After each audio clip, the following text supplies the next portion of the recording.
Welcome back to This Day in Irish History. I'm your host, Raymond Welsh.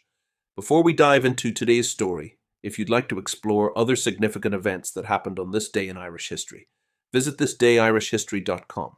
The link is in the episode description. Now, let's journey back to April 10th, 1918, when the Conscription Crisis erupted across Ireland, shaking the political landscape and uniting disparate factions against a common threat. By 1918, World War I had been raging for nearly 4 years.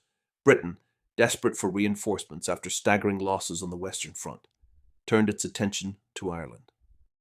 Conscription, the compulsory enlistment of men into the armed forces, had been in effect in Britain since 1916, but Ireland had been exempt. That exemption was not out of generosity, but out of caution. British authorities feared that imposing conscription might provoke unrest in a country already brimming with political tension, especially in the wake of the 1916 Rising.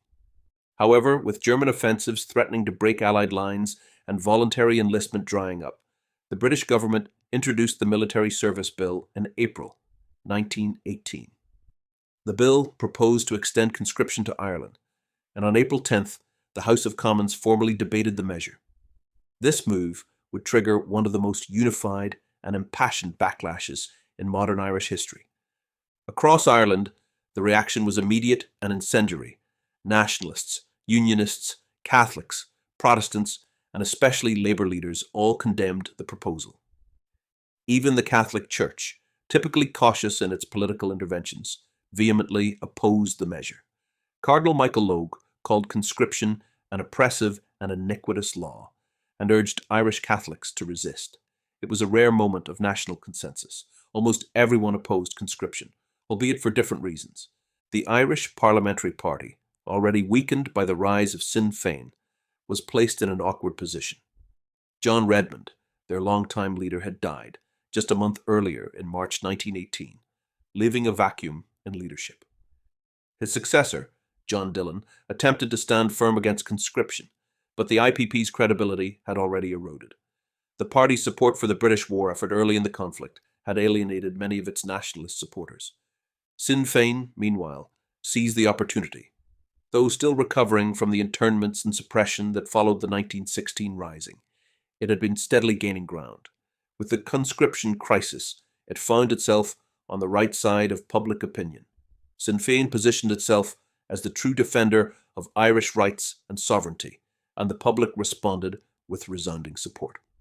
Mass protests erupted across the country. On April 23rd, a nationwide general strike, organised jointly by labour unions and nationalist groups, effectively shut Ireland down. Shops, factories, railways and newspapers all ceased operations.